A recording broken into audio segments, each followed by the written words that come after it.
episodio de Especiales Elim, trayectoria que glorifica a Dios, vidas que inspira. Hoy en esta tarde estamos con los pastores José de la Cruz y Ivette Berbel de la Iglesia Jesucristo, Arca de Salvación. Buenas tardes, pastores. Buenas tardes. Buenas tardes. ¿Cómo están? ¿Cómo se encuentran el día de hoy? Bueno, gracias a Dios, bien. Bien, gracias a Dios. Listo, esta tarde estaremos haciendo unas preguntas. Pastor, cuéntenos sobre su testimonio de vida y cómo ha llegado a los pies de Cristo.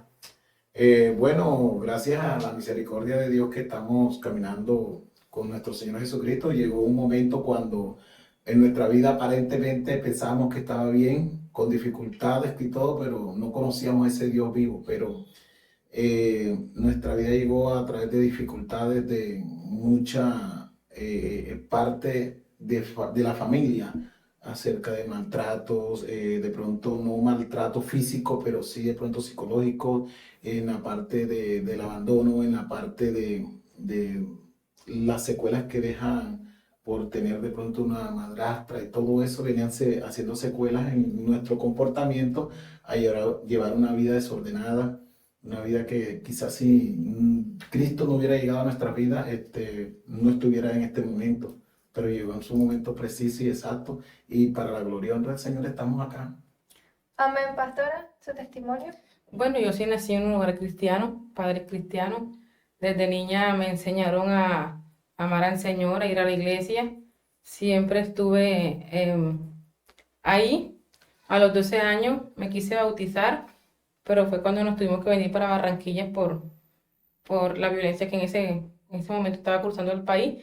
Y entonces no me bauticé, seguí yendo a la iglesia y hasta que ya me bauticé y seguí mi vida, empecé el servicio al Señor y fue cuando sí después entonces ya como que viene el proceso y ya fue a los 19 años. Entonces tuve un proceso donde me aparté de Dios, de pronto no de la forma a irme a bailar, a tomar eso, pero sí me aparté de Dios, me alejé de la iglesia.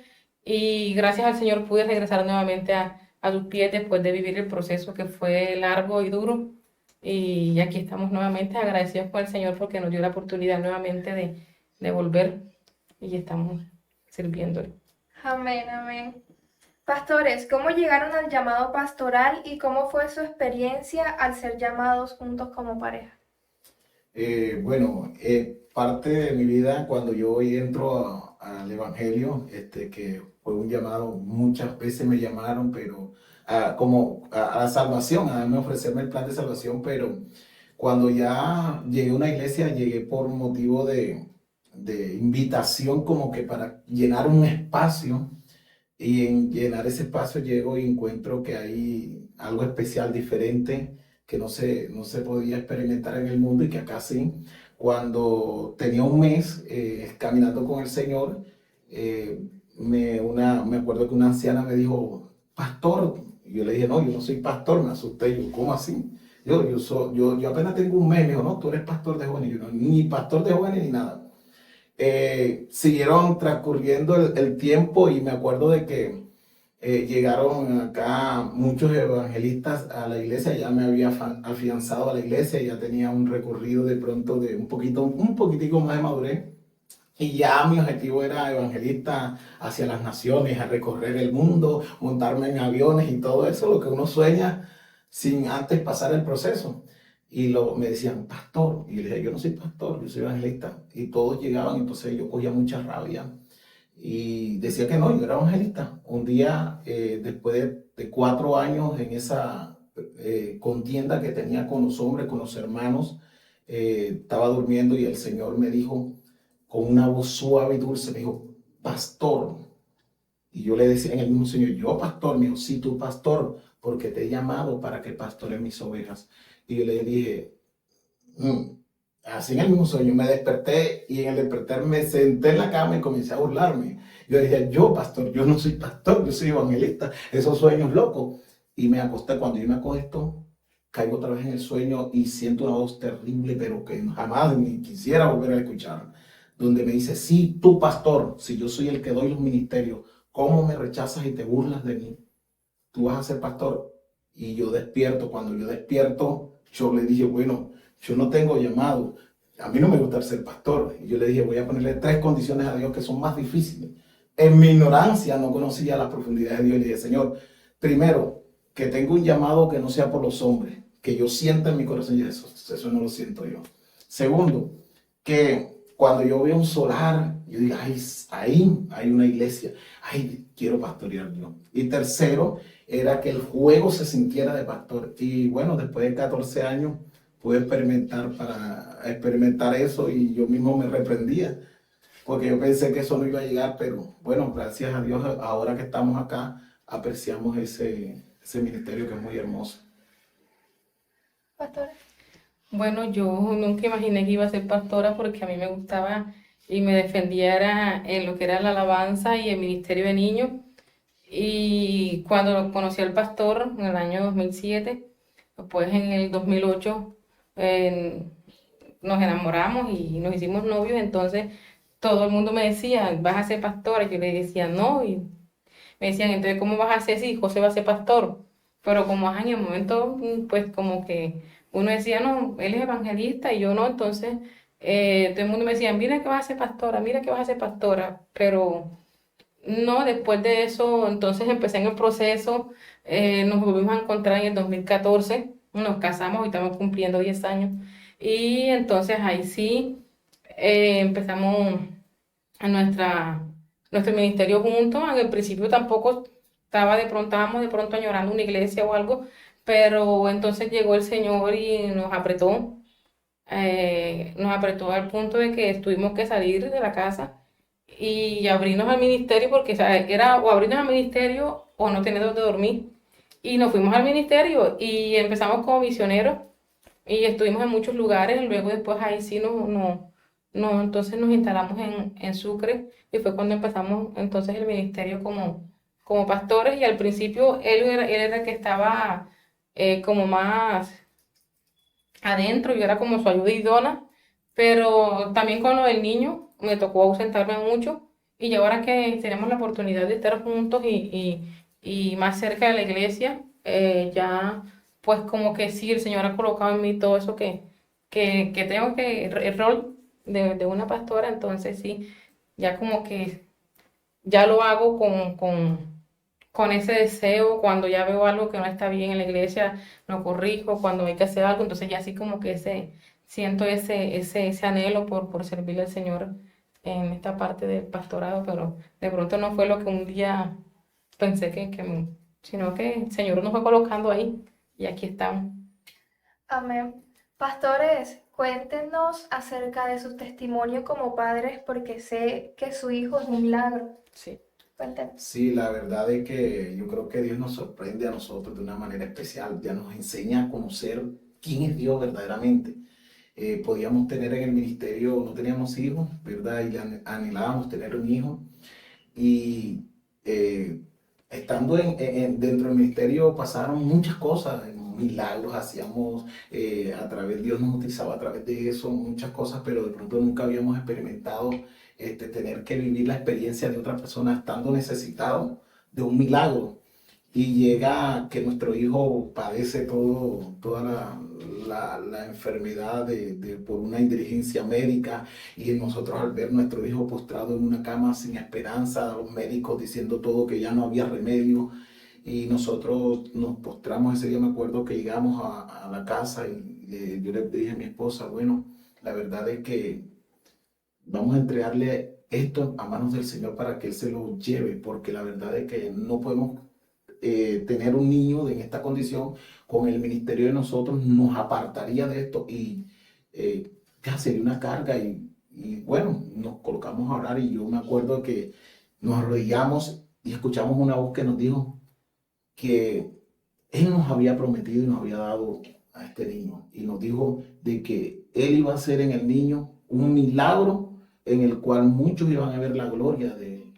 Y nosotros nos levantamos, acuerdo que nos secamos la lágrima y le dije, bueno, Dios nos dio un hijo y Dios lo va a sanar, ya Dios no nos habló. Y cuando llegamos al hospital, los médicos vieron la diferencia que llegamos, porque ya es una seguridad cuando alguien como nuestro Dios te dice algo, ya tú dices, bueno, a mí no me importa lo que quiera decir el mundo, lo que quieran decir la ciencia médica, Dios me dijo esto y yo confío en eso. Entonces nosotros nos llegamos allá, cogíamos al niño, lo ungíamos con aceite y padre, y cada vez que nosotros mirábamos al niño, iba peor, iba peor. Yo de pronto no conocía tanto de la ciencia médica y veíamos que lloraba diferente a lo que era lo que tenía que hablar de pronto la saturación. Tenía que hacer una saturación de 100 cuando el niño iba subiendo a 78. Yo lo que decía, Señor, bájale, bájale, y le estaba haciendo como que una... Pero mi esposa llegó ahí y dijo, bueno, esto es así. Así es así, mira, la saturación tiene que subir. Entonces comenzamos a orarle de esa forma, pero esperanzados en que ya Dios nos había hablado. Y en todo ese proceso nos notamos de que los médicos se levantaron, el mismo enemigo se levantó en contra de eso, hasta nos iban a poner psicólogos, decían que ustedes están locos, que ustedes son los cristianos, que dejan morir a los niños y todo eso. Y yo le dije, ¿sabes una cosa? Yo estamos confiando en las maravillas y los milagros que Dios ha hecho. Ya Dios ha hecho milagros en nosotros. Y comenzamos a tener esa fe, esa seguridad. A los 45 días Dios hace una maravilla con el niño. Una enfermera lo tiene así, la gloria de Dios cae sobre el niño, un resplandor de una luz que entró, el niño sacudió, cayeron todas las partes de que tenía en la tráqueo, ya le habían puesto la tráqueo, él no podía comer, había perdido.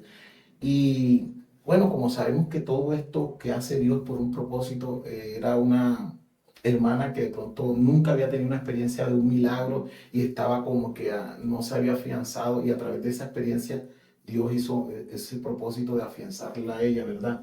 ¿Y qué me decías? Cuéntame de tú un poquito también, que te acuerdes de algo. Pues algo bastante difícil, porque de pronto en mi familia no, el caso que se da, y siempre uno se acostumbra a los niños sanos que solamente van a la clínica por una fiebre o algo así.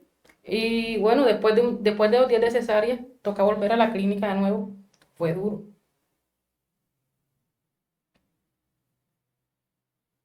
Fue duro porque tenía que dejar al niño sin saber, con una cesárea, volver día a día. Luego después te dicen, bueno, yo no estuve ahí, que estuve ahí con mi esposo, que simplemente no se puede hacer nada porque lo que había causado la bajón de azúcar, que fue lo que le pasó al niño por negligencia médica, había causado en él un daño cerebral irreversible. Eso significaba que el niño no iba a caminar, no iba a comer, no iba a respirar. Solamente para un proceso para que me lo entregaran en la casa con todos los equipos para que pudiera alimentarse, respirar, pero que tenía que ser consciente de que el niño iba a estar en cama, que prácticamente iba a ser un vegetal. Y empezamos ahí con el Señor a orar. Como dijo el pastor, el 15 de enero el niño cada día iba mal, demoró 2 meses con la parte aquí del esternón abierto, donde literalmente pude ver su corazón, y cada día iba mal, mal. Y esa noche se lo entregamos al Señor. Dijimos, Señor, si nos vas a dar un hijo, que nos permita servirte. Si no, es tuyo, llévatelo. Y el niño empezó a mejorar. Fueron 5 meses, para primera instancia fueron 5 meses en la UCI. Ahí conocimos a una enfermera, que es la que estaba comentando el pastor. Hoy en día es pastora en España. Empezó el año pasado a pastorear también, y desde allá ella se comunica con nosotros y siempre está pendiente porque Joshua ha sido un testimonio también en su vida. Y bueno, entonces llegó el proceso, llegamos a la casa y un poco lento, pero Joshua ha respondido de pronto más de lo que los médicos esperaban. Incluso cuando el niño tenía como casi por los 10 meses, por primera vez se logró sentar. Así como cuando uno siente al niño por primera vez, que está emocionado por tomarle su primera fotico, y le colocamos una almohada detrás y lo sentamos y le tomamos esa fotico, y con esta enfermera, con la hermana Gray, nosotros le mandamos la foto al neurólogo y nos mandó a decir que si no le mandábamos un video, no creía, porque una foto se podía editar. Ya, que si no le mandábamos una foto, no creía. Luego le mandamos un video. Luego un día nos la encontramos por casualidad en la clínica. Y yo le dije, mira, ese que está allá es el neurólogo. Y él se acercó y le dice, ¿usted se acuerda de quién soy yo? Porque allá éramos, o sea, éramos conocidos en toda la clínica. Y él le dijo, claro que me acuerdo de usted. A él le decían don papá de don Joshua. A Joshua le decían don Joshua y a él le decían don papá de don Joshua. Claro, usted es don papá de don Joshua. Y le dijo, estamos ahí en tal habitación. Yo le dije, él no viene. Y él llegó al estar y nada, no fue capaz de pasar a la habitación. Porque, o sea, como médico, y la verdad, ellos estudian y se especializan en eso, de como médico, tener que aceptar que el niño sí ha hecho muchas cosas, que ha avanzado, es difícil también. Porque anteriormente, yo antes de tener al niño, yo no sabía nada de medicina, yo no sabía nada. Y hoy en día, pues con 7 años en este camino, he aprendido muchas cosas y me doy cuenta de que cuando uno sabe más, o sea, cuando ya sabe uno más, uno sabe lo que viene, lo que le espera, y es entonces cuando uno se desespera más o de pronto cree menos. Entonces, él dijo que eso era mentira, que el niño no podía. Y estamos esperando en Dios, porque tiene pendiente 4 cirugías y estamos pidiéndole al Señor 5. Con la primera no se la vamos a hacer. Y estamos pidiéndole al Señor que termine de hacer su obra. Sufre de epilepsia, a raíz de todo eso, que sufre de epilepsia y ahorita en el 2022 le ordenaron una cirugía para sacarle el hemisferio izquierdo. Y nosotros le dijimos al Señor, hasta donde tú quieras, hasta donde tú digas, pero no lo llevamos hasta allá porque ya es meterse con una parte que es complicada y seguimos confiando en el Señor. Y ahí está Joshua, camina, habla, canta Sí. y nos acompaña a todos los lugares, un poquito con la conducta alterada por todos los diagnósticos, pero a donde vayamos, ahí está Joshua. Sí. Joshua es un niño muy animado, siempre que hay eventos lo veo con los instrumentos, siempre está jugando, muy lindo, es una gran bendición, Joshua. Sí. Amén. Y cuéntenos, ¿cuál es la mayor lección que han aprendido de fe a través de las pruebas personales que han enfrentado? Una lección. Tener que demorar, por lo menos, en cuando nació Joshua, para estos días, que eran enero, Joshua demoró un mes literal con una herida abierta aquí, donde por ahí todos los días suturaba materia. Y el cual escogió una bacteria que se llama Pseudomonas aeruginosa, que es la bacteria por lo cual, esto está en todas las clínicas, pero cuando a veces la gente habla de la General del Norte, dice, no, para allá no, porque allá está la bacteria que mata a la gente, está en todos los hospitales, incluso está hasta en los hogares, de diferentes maneras. Entonces, esa bacteria todos los días le iba produciendo materia y no dejaba que eso cerrara. Ya el niño llegó, los medicamentos no le hacían lo que estaban colocando, llegaron a colocarte fentanilo, llegaron a colocarle los medicamentos más fuertes, hasta que el punto tuvieron que ponerle morfina y en último le pusieron un sedante y un relajante que en este momento no recuerdo el nombre, porque el dolor que le causaba eso era mucho.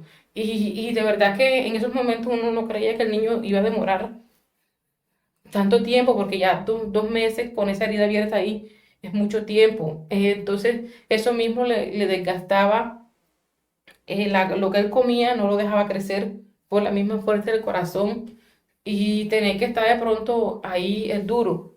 Luego, entonces nos enfrentamos a la segunda cirugía del corazón, donde el médico nos dice que es una cirugía también de alto riesgo. Fueron 6 horas, la segunda cirugía, fue antes de entrar pandemia, fueron 6 horas. Y cuando llevaba una hora, el cirujano salió y nos dijo que no podía entrar a la cirugía. Como a él le habían abierto esto aquí y eso había quedado, sanó por segunda intención, él le cogió una forma así. Y el doctor decía que al momento de abrir podía dañar el corazón. Que lo iba a intentar y a la hora salió de nuevo y dijo que no podía. Nosotros en la habitación orando. Y como a las 3 horas salió y dijo, voy a intentar la última vez y si no, ya ustedes me autorizan a entrar por acá. Y le dijimos, doctor, haga lo que tenga que hacer. Y en una habitación esperando por 6 horas, es, créeme que uno le dio al Señor de las miles maneras y ya en última cuando iban como 5 horas, yo recuerdo que ya me levanté de orar y llorar y ya como que sentí como que una paz y ya me levanté y al rato pues ya yo había salido de la cirugía con éxito, porque había salido con vida, pero venía el proceso de la UCI, que también fue largo. Entonces estas cosas a uno como que, o sea, o aumentas la fe o aumentas Aumenta la la fe fe. porque no hay de otra. Sí, O eso aumentas. llega al proceso en el cual nuestra vida, de que ver lo que tú no puedes ver lo sobrenatural de Dios es confiar. Entonces va pasando un proceso en que a medida de que Dios te va dando fe, los problemas aumentan. Entonces eso tú lo ves que pasas un problema y ya después cuando superas ese problema, ves que ese problema lo miras como nada, pero se presenta otro problema. Entonces el desafío de creerle a Dios ante la vista de que tú estás mirando que no están los resultados como tú quieres, pero decir, confiamos en Dios. Y mi desafío creo que fue rendirnos ante Dios y decirle, Dios, aumentanos la fe, a creer más de las cosas. Y eso fue, yo creo que Dios todo lo hace perfecto, porque ¿qué tal? Dios no puede mandar una carga que nosotros no podemos resistir. Y entonces cada vez que iba el proceso, era más fuerte. E incluso en estos momentos, el proceso es más fuerte que el primero. Entonces nosotros miramos el de atrás, pero es que era algo sencillo, que lo sufrimos. ¿Pero por qué? Porque la fe va aumentando. Y yo creo que ese desafío es el tener más confianza en Dios cada vez que pasemos una lucha y una prueba. Amén. Qué bendición que Dios se manifieste de esas maneras tan grandes. Amén. Sí, ver la gloria de Dios. Ya podemos ver, ahora mismo nosotros podemos decir, conocemos a Dios. Y como decía Job, de oído te había escuchado, pero ahora mis ojos te ven. Nosotros podemos tener la confianza, la seguridad de que hemos visto ese Dios real en nuestra vida, en nuestros hijos. Vemos alrededor, contemplamos las maravillas que Dios hace. Y eso es lo que creo que la prueba de fe de que un día estaremos allá arriba y esperando confiadamente que el Señor nos va a llevar, porque todo lo que se ve, lo que contempla la hermosura de lo que hace Dios por nosotros. Amén. Como dice la Biblia, está leve y momentánea. Ajá. No es igual que su peso de gloria. Amén. ¿Cómo equilibran su vida familiar con las demandas del ministerio? Bueno, tenemos que tener en cuenta de que Dios es un Dios de familia. Dios estipuló primero la familia que el ministerio. Pero Dios nos da el equilibrio para llevar las dos cosas. Ante todo, evangelista, músico, todo lo que va en el ministerio, tenemos que tener una seguridad y una certeza de que nuestra familia tiene que ser la prioridad. Amar a Dios sobre todas las cosas es uno de los mandamientos. Después Dios constituyó la familia. Cuando tú tienes una familia sana, tú tienes una familia en comunión y que tú le brindas el tiempo también a la familia, entonces el tiempo en el Señor se te es más fácil, porque cuando vienes con las luchas y las cargas y las presiones, te recuestas aquí. O cuando ella llega, se recuesta a mí. Entonces yo creo que lo primordial que debemos hacer es tener una familia unida, una familia fortalecida, brindarle el tiempo a nuestra familia y brindarle y también el tiempo al Señor. Y Dios todo lo tiene en orden, Dios toma un control de todo. Entonces a veces mucho, de pronto tomamos, y lo digo, que muchas personas toman más el ministerio y se meten más en el ministerio y abandonan todo. Entonces debe ser un equilibrio, la familia, el ministerio. Y eso cuando tomamos todo en equilibrio, vamos de victoria en victoria. Amén, pastora. Bueno, por mucho tiempo, ¿verdad? Se ha escuchado o se ha venido escuchando y a veces yo le digo a los hermanos de la iglesia, nuestros hermanos que vienen de atrás no tienen la culpa porque quizás ellos no tuvieron la oportunidad de estudiar mucho como nosotros hoy sí la tenemos, estudiaron unos libros, estudiaron en institutos, ya, y por todos los cristianos atrás no tuvieron esas oportunidades, nosotros sí. Entonces a veces se escuchaba uno de que no, que primero Dios y primero Dios y primero Dios, pero de repente no hacían diferencia entre el ministerio y Dios. Entonces, no, primero Dios, yo me voy para la iglesia y primero Dios y sí. En nuestra vida primeramente tiene que estar el Señor, primeramente, pero después el lugar de la familia y luego el ministerio. Si hacemos esto mal, entonces es podemos ver que vemos muchos ministerios y muchos matrimonios fracasados. Y soy testigo de ellos, de personas que un día estuvieron enseñándome y de las cuales todavía recuerdo muchas cosas. Pusieron de pronto no al Señor, al ministerio, antes que la familia. Y hasta hoy están esos hogares y esos ministerios que están destruidos, que llegaron a ese punto por no darle al tiempo que merecía la familia. En el libro de Cantares, si no me equivoco, el 2:16, habla que dice de que me mandaste a cuidar la viña que no era mía y la que era mía no cuidé. Entonces, para poder tener un ministerio que se vaya forjando bien, una iglesia que vaya creciendo, hay que tener en cuenta que primero está Dios. Si yo tengo temor a Dios y si yo entonces tengo que proveer para mi familia, como dice en Corintios, no recuerdo, 7, tanto que debemos proveer para nuestra familia. Y en Efesios también 5 nos habla en todo el capítulo de que debemos proveer para las esposas, para los esposos, para los hijos. Entonces, siempre y cuando cumplamos todo esto, nuestra familia va a estar bien fundamentada, nuestra iglesia también va a estar bien fundamentada y nuestro ministerio siempre va a seguir adelante. Amén, así es. Bueno, ¿de qué manera su gran testimonio ha influido en la vida de otros? Bueno, la verdad es que nosotros como hijos de Dios tenemos que dar un buen ejemplo en todo. En la misma palabra lo dice, tenemos que ser hacedores de ella. Cuando nosotros somos hacedores de esa palabra, no tenemos que esforzarnos el que yo me tengo que comportar bien, porque es que el fundamento de Cristo y lo que el Espíritu Santo me ayuda, me hace que mi comportamiento sea porque yo le temo a Dios, no porque los alrededores también. Y ese mismo comportamiento y esa gracia que Dios coloca en nuestra vida hace de que las personas vean que nosotros somos hijos de Dios y que tenemos un buen testimonio y que somos ejemplo a seguir. Y es lo que todo ministerio debe tener. Cuando nosotros estamos a la vista de muchas personas, de muchos que nos están viendo, que quizás de pronto pensamos que no, pero a través de las redes sociales, transmitiendo, nos conocen mucho. Entonces nosotros tenemos que tomar ese rol. Primero Dios, cuando nos enfocamos en Dios, nuestro testimonio brilla. Bueno, a mí me han preguntado varias veces, eh, primos o familias o este, ¿por qué? O sea, no le has preguntado a Dios por qué Joshua está así, por qué no termina el milagro, o por qué, o qué tienes que hacer. Yo digo, bueno, sí, yo me he preguntado al Señor, pero hasta el momento simplemente no.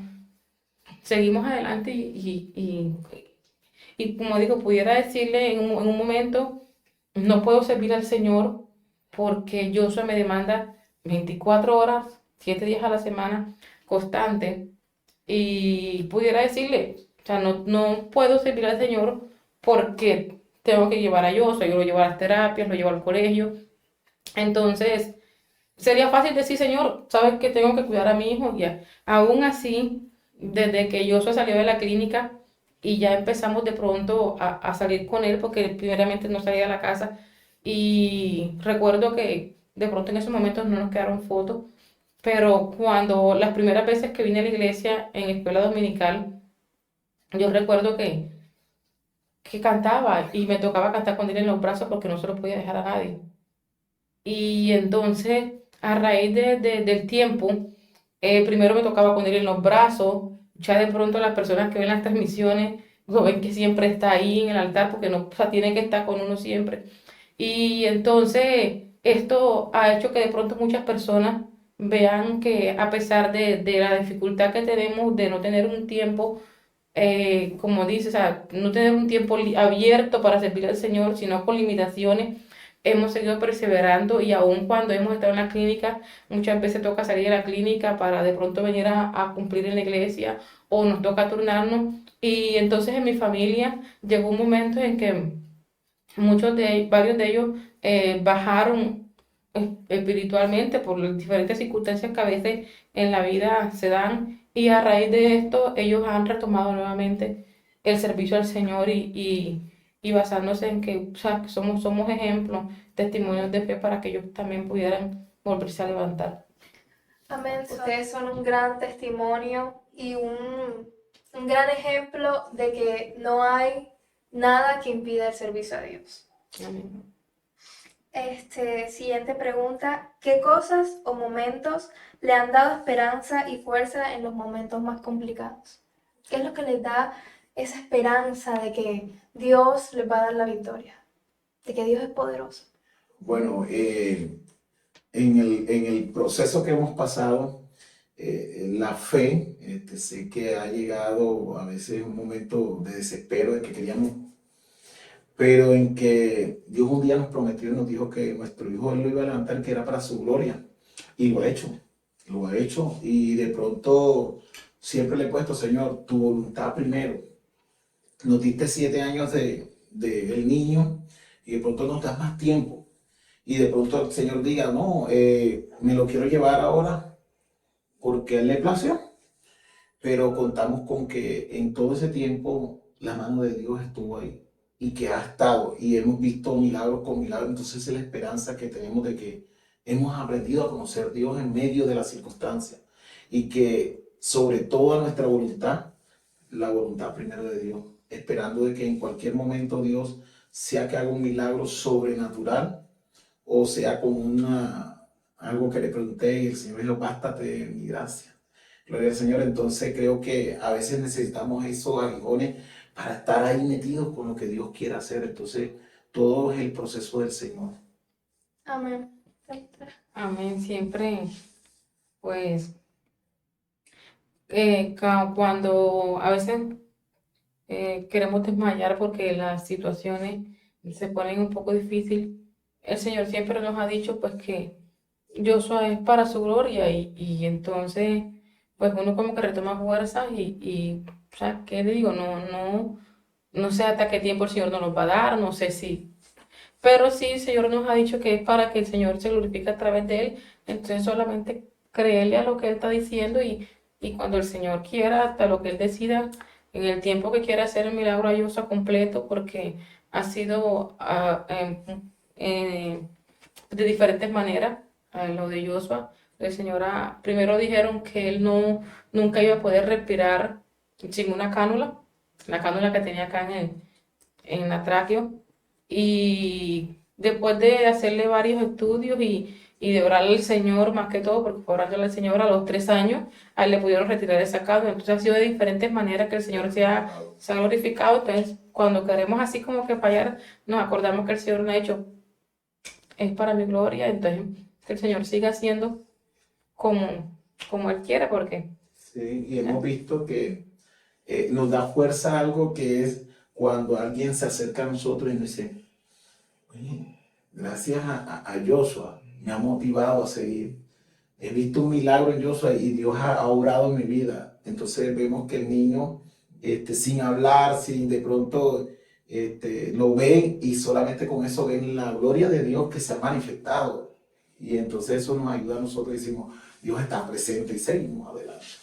de pronto las personas que ven a Joshua, ven a un Joshua que camina, que habla, pero de repente no, o sea, no pueden ver, como diríamos, detrás de cámara, todo lo que él vive a diario.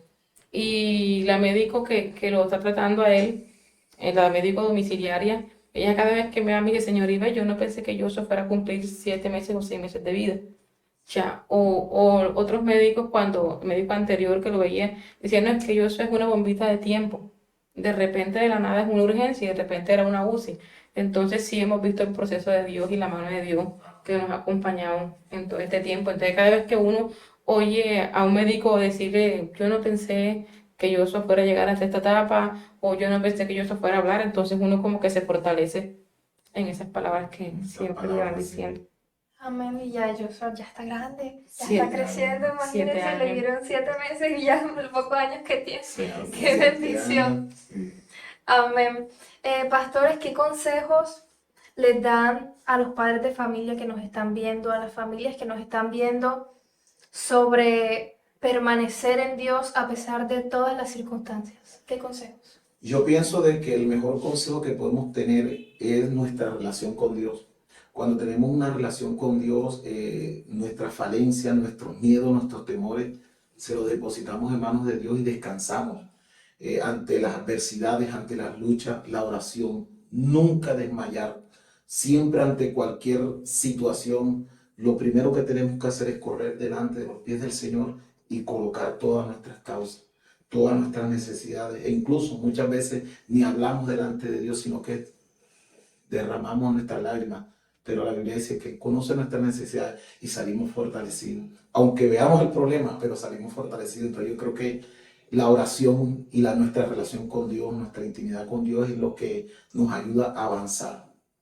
Amén. Sí, siempre pues que pongan su confianza en Dios, pero independientemente, como le digo, o sea, podría decir, no tengo un tiempo para servir al Señor y cualquiera me dijera, con justa razón, aún así hemos decidido servir al Señor y Él nos va respaldando en lo que hemos emprendido en la iglesia y eso. Y de repente si ven las transmisiones, muchas veces me toca sentarme, otras veces me toca agarrar al niño porque muchas veces ha convulsionado mientras que estamos cantando.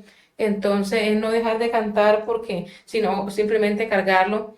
Pero si le sirvo al Señor y el Señor aún así se lo quiere llevar, y si no le sirvo al Señor y también se lo quiere llevar, entonces digo, bueno, desperdicié mi tiempo, desperdicié el tiempo de que yo soy de pronto también, él sabe que eso es un altar, de que hay que subir de esta manera, de tal manera un altar, y él va teniendo todos esos conocimientos. Entonces, si el Señor decide llevárselo en este tiempo, igual le servía al Señor con Joshua, y si no le estuviera sirviendo al Señor, igual se lo llevara, entonces ese tiempo que estaba con Joshua, entonces no lo aproveché para el Señor y no instruí a Joshua en los caminos del Señor. Entonces, o sea, o le sirve al Señor o no le sirve al Señor, el Señor, que es el que da la vida y es el que la quita, en cualquier momento, pues dice, la quito. Y si me resguardo en eso para no servirle al Señor, pues entonces habré perdido de este momento hacia atrás 7 años sin ministerio y 7 años sin inculcarle a Joshua lo que es la palabra, porque Joshua literalmente él debería estar en la casa. Anda por todos lados. Ya. Sí. Amén, qué bendición. Bueno, esto ha sido especial de Celín, trayectoria que glorifica a Dios, vidas que inspiran. Pastores, ¿quieren despedirse de todas las personas que nos están viendo? Bueno, espero que tengan un bendecido día y que a través de nuestro testimonio pueda aumentar la fe a muchos. Sé que muchos están pasando procesos y dificultades, pero confiemos en Dios, que Dios es el último que dice la última palabra y hemos visto la gloria de Dios. Entonces, amados, Dios les bendiga y que el Señor sea su fuerza y que a través de esto Dios también les fortalezca. Y si usted que tiene un hijo en cualquier condición, agárrese de Dios, que Dios le hace ese milagro. Bueno, que Dios les bendiga, que Dios les guarde, que sigan adelante en el Señor y pues nada, servirle al Señor ante todo, que No hay es lo que excusa. nosotros tenemos que sin excusa, sí, porque no hay excusas para no servirle al Señor. Bendiciones. Amén. Recuerden que todos los domingos sale un nuevo episodio a las 3 de la tarde.